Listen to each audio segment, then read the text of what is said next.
napapanahong issue sa larangan ng politika, showbiz, tatalakayin, hihimayin, re-reaksyonan ng Che Guevara TV. Che Guevara TV nga po pala, isang reactor ng mga viral issue na nagaganap dito sa Pilipinas. Ano ba to? Full speech kung sino pa ang kakampi, yun ang pinapahirapan.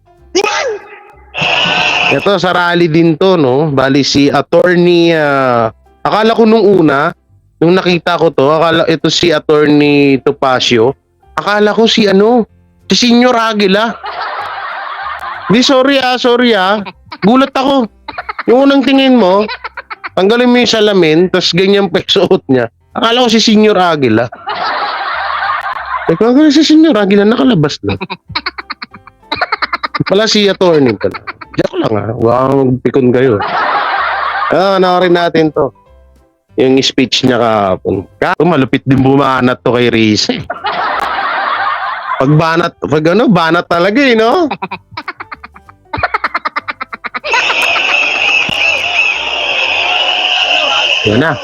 Ayan na.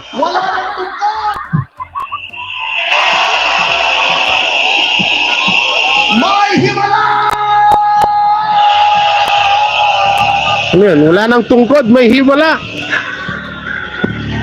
Ito kasi nagtutungkod, sir. Attorney. Yeah.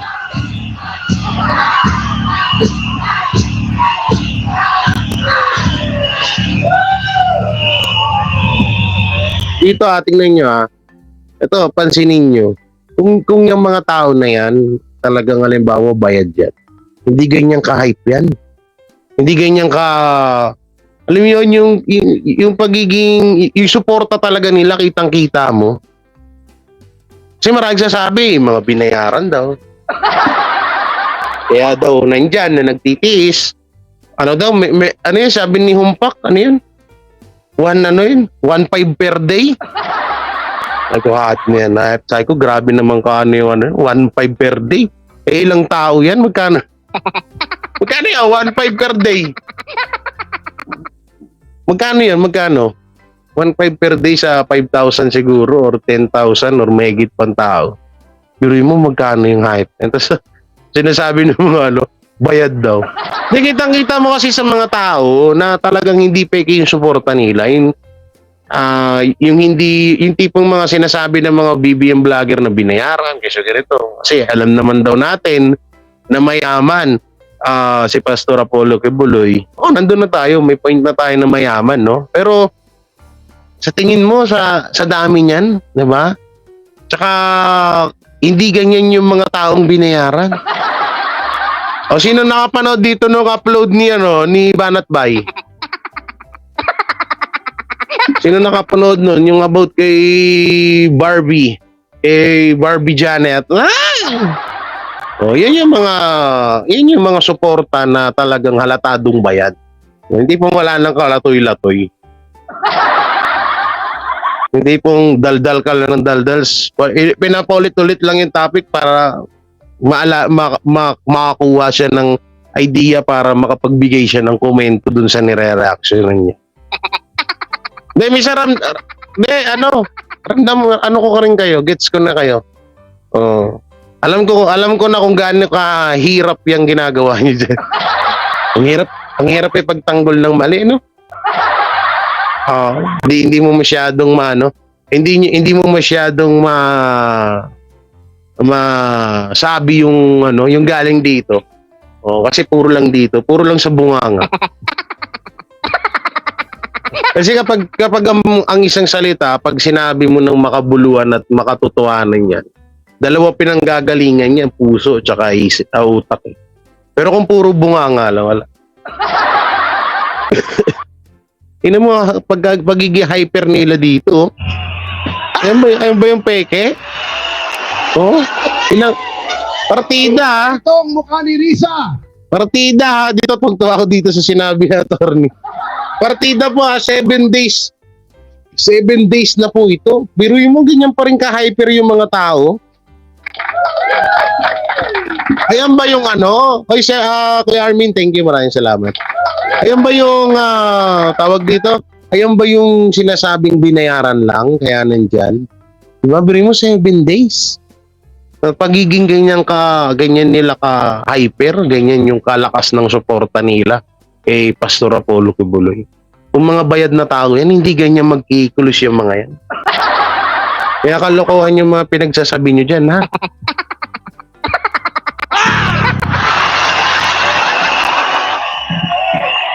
Kunyari ito, mukha ni Tampalos-los. Talat. Isa. Tugtuwa ako dito eh. Irarate. Yan na.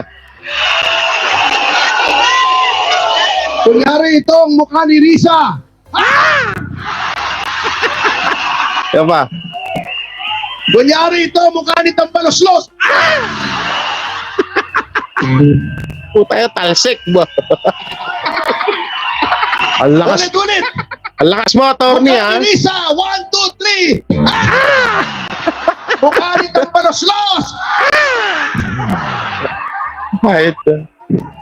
Tawa yung mga supporter. Nagsisipa ba? Attorney, baka nanonood ka sa akin. Parang sa akin mo ginaya yan, ha?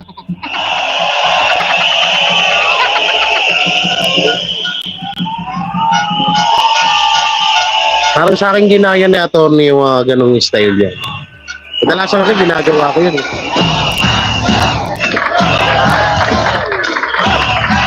Yeah. Yan lang yung inaabangan ko dyan eh. What? Kumakaltag si attorney. Hindi po ako Kumakaldag. kandidato, ha? Nandito lang ako upang makisa sa inyo. Sapagkat yung inyong energy ay pumapasok sa ating Hiningal si katawan. attorney sa kakakaltag eh. Gumanong ganun ba naman yun? Walang bibitaw. Walang mapapagod. Walang susuko. Yeah. Hustisya. Hustisya. Yeah. Ah. Hustisya. Hustisya. Ay, Jaira siya raw. Hustisya. Hustisya. Hustisya. Hustisya. Daming tao pa rin, no? Grabe. Alam nyo, pag iniisip ko, pambihira talaga tong gobyernong ito. Kung sino yung kakampi, yun ang pinahihirapan. Ako, yung kalaban ng sambayanan, Pindi nun, ha? yun ang kinakampian. Hindi, nagigets ko yung pinupunto rito ni attorney. No? Totoo naman eh. Kung sino yung kakampi, na nga lang, nag-iisang kakampi, sila na nga lang yung kakampi ng ating Pangulong Bongbong Marcos. Sila pa yung ginawang kaaway. Diba? Ilang beses ko na rin yung nasabi sa live natin na ang mga Duterte na nga lang ang talagang tumanggap at nagmahal sa mga Marcos, no? Pero sila pa rin yung bandang huling inaway ng mga pinagpalit sila sa mga totoong sa totoong mga kaaway ng ating gobyerno. Kaya yung kami, yan, katulad ng mga vlogger mga DDS vlogger, mga ganito, yan sila Sara, BP Sara, Tatay Digong, Pastor. Totosin, hindi naman talaga sila yung kaaway dito eh. Sila yung kakampi. Sila talaga yung mga talagang tinatawag na kakampi. No, kaso wala tayong magagawa eh. Hindi natin alam kung bakit nagkaganyan talaga si Pangulong Bongbong Marcos. Na kung sino pa yung mga kakampi. Siya pa yung parang na-bypass dito. Oh. Wala tayong magagawa eh. Mas malakas ang bulong ni Tambay.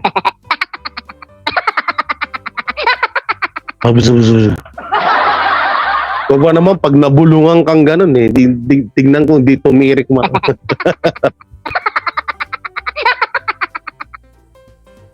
Yung namamayagpag doon sa kamera,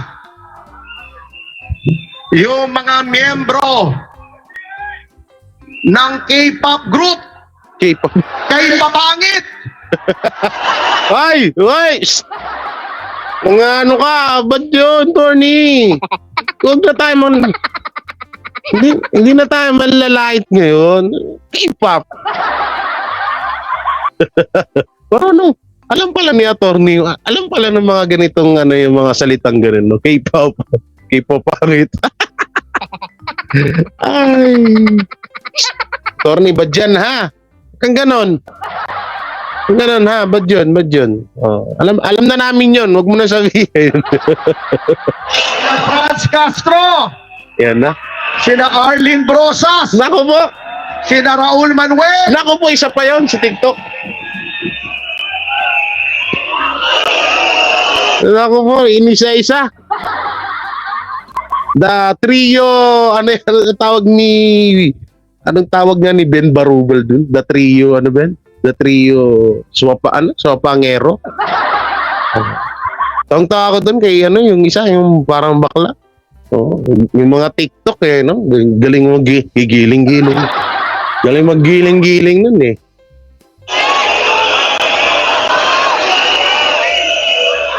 kung sinong tumindig laban sa droga, si Pangulong Duterte, yun ang tinutuligsa.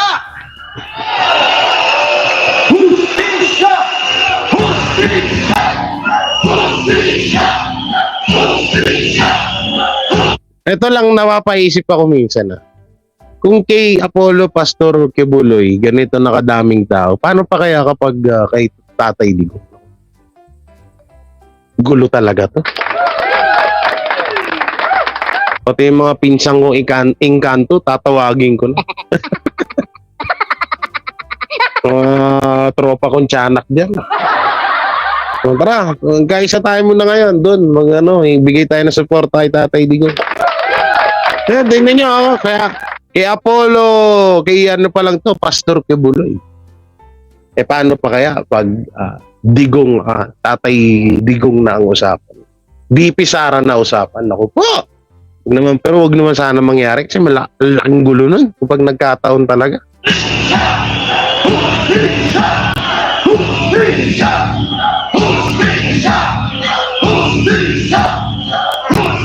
Nagpalit na pala sila ng mga damit oh. O ano, Ninyo Barsaga, tignan mo at gayahin mo na naman. So, nagpalit na ng mga damit, hindi na yung katulad nung unang suot nila. Ito nagpalit na sila. Oh, hindi na yung dati no. Ipalit na sila ng design. Oh. Eh mas okay yan kasi mahihirapan niya si Ninyo. hindi niya na yan magagaya.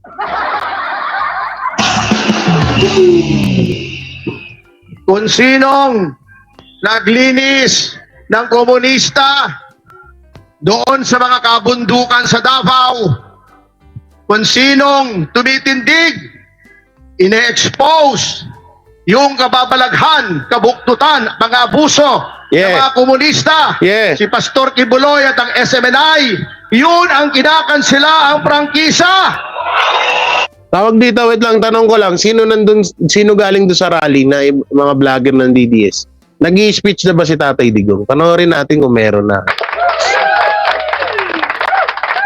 Ganyan naman attorney, hindi tama naman sinabi dito ni attorney. Kung sino pa yung talagang may pakinabang dito sa ating gobyerno, sila pa kadalasan yung nagiging kalaban. Oh, katulad niyan, si Kitang wala eh. No choice na tayo dun. Talagang mainit ang mata ng mga nasa Senado pag usapang Duterte at Quebuloy na. Kaya wala na tayong magagawa doon. Kahit may mga magagandang ginawa, si Pastor, baliwala sa kanila yun. Nakapokus lang sila kung saanong pwede nilang maipanira kay Pastor. Yun na yun. Wala tayong magagawa doon. Ganyan sila eh. CPP, LPA, terorista! CPP, LPA, terorista! CPP, LPA, terorista! CPP, LPA, terorista! CPP, LPA, Ma'am Lina, shout out.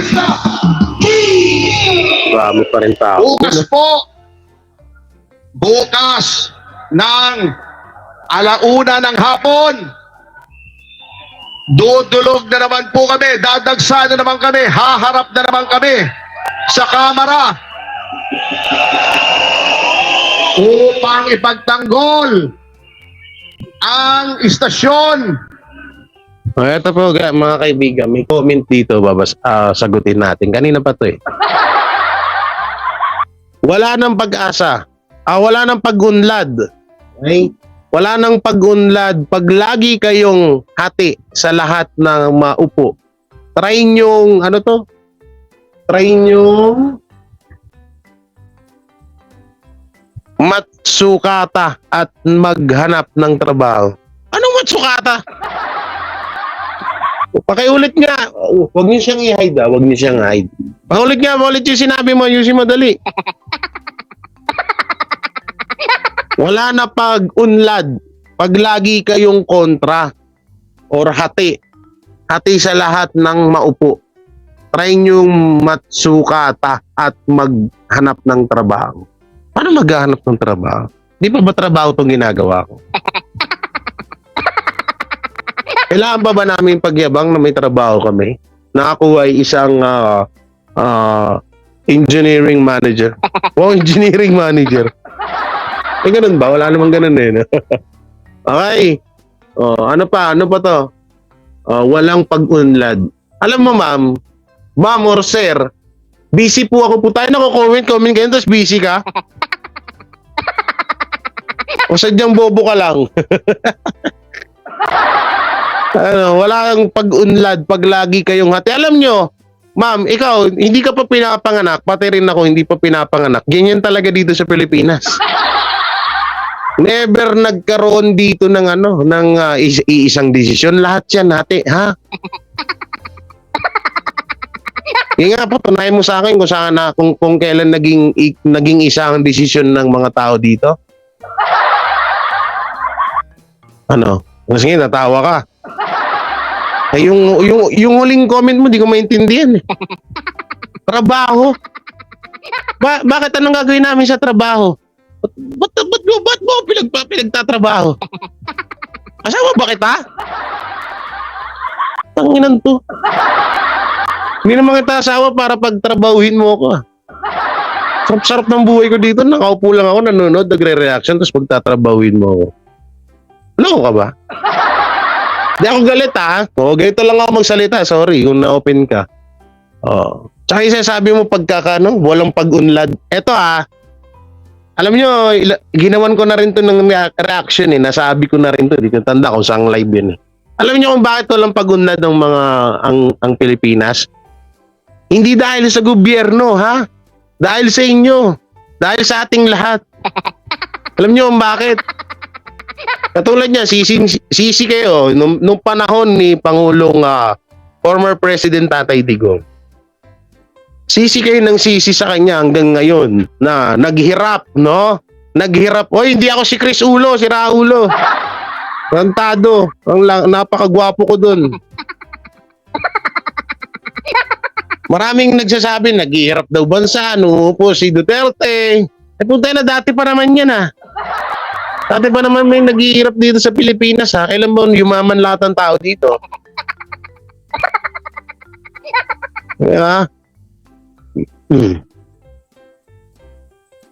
Pang 7 days na yan. Hindi.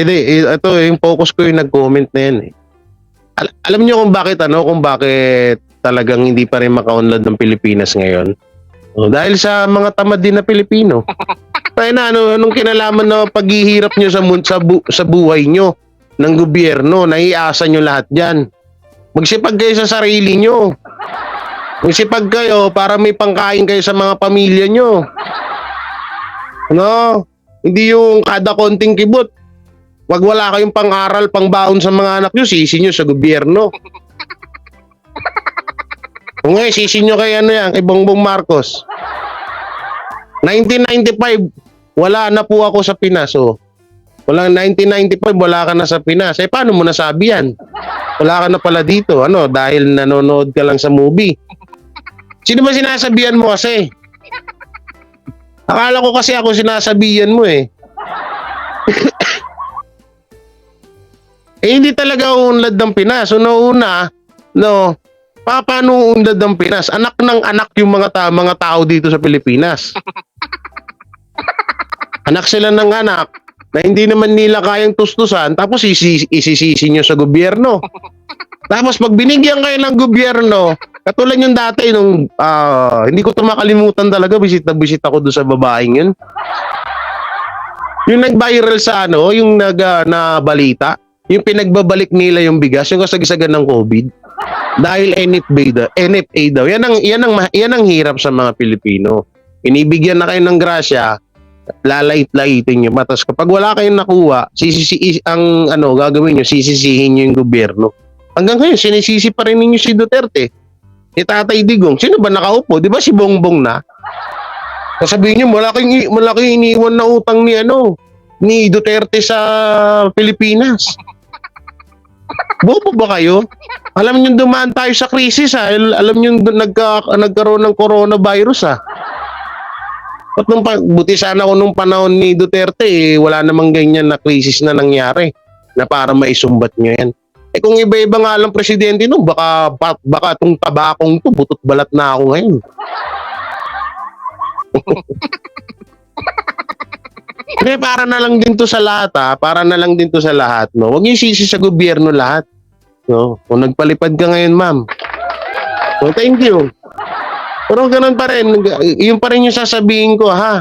O walang kahit na supporters kita or kahit kaninong supporters ka, wag mo pangit yung kaya walang pag-unlad ng Pinas dahil hati ang opinion ng lahat.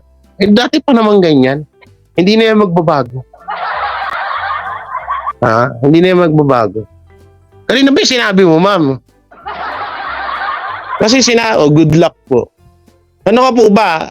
Para malaman ko, Duterte ka ba, Marcos? Kasi sabi nyo, wala nang pag-unlad. Pag lagi kayong antay pala, pala ko hati. Antay sa lahat ng maupo. Try nyo magsumikap siguro to at magtrabaho. At maghanap ng trabaho.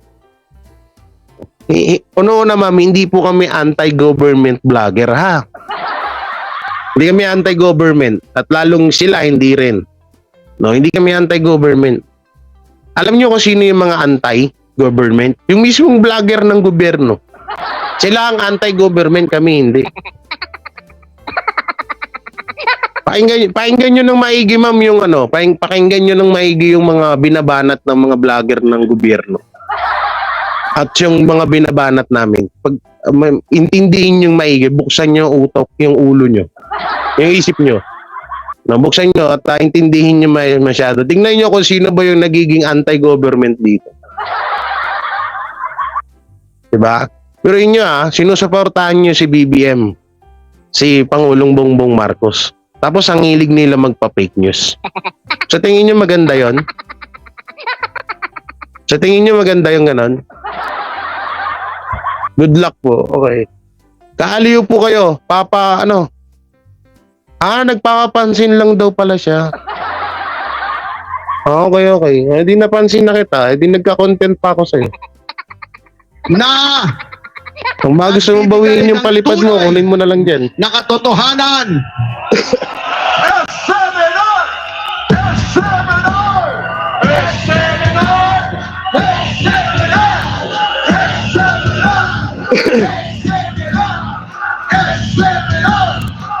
Wala tuloy ako, sabi niya.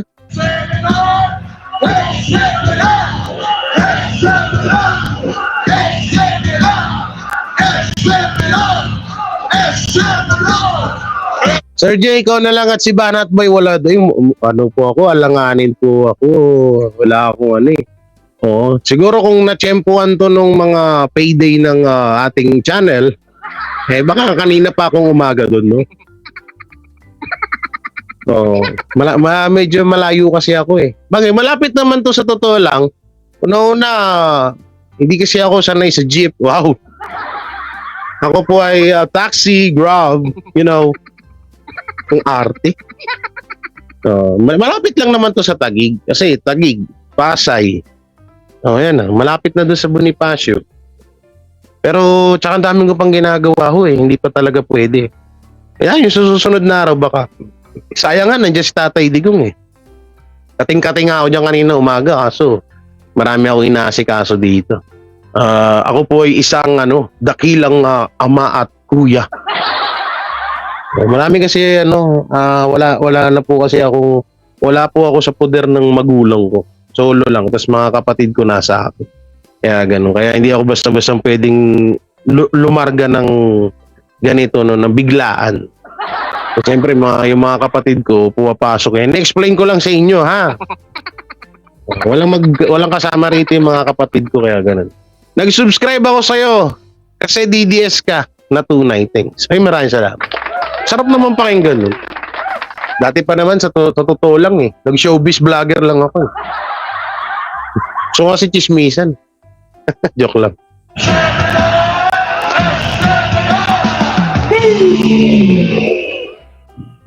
Haharap kami sa mga kampon ng kadiliman na gustong patayin ang ilaw ng katotohanan.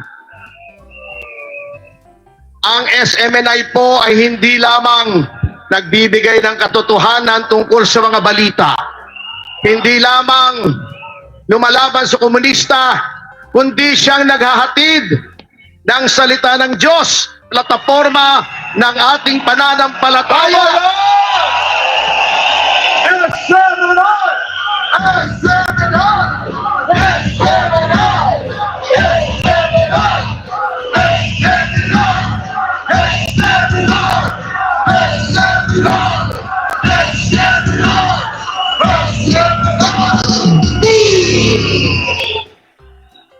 Bakit nila pinuputol, pinipigil ang tinig dahil lamang nagtanong si Ka Eric kung saan nagpupunta yung bilyon-bilyon?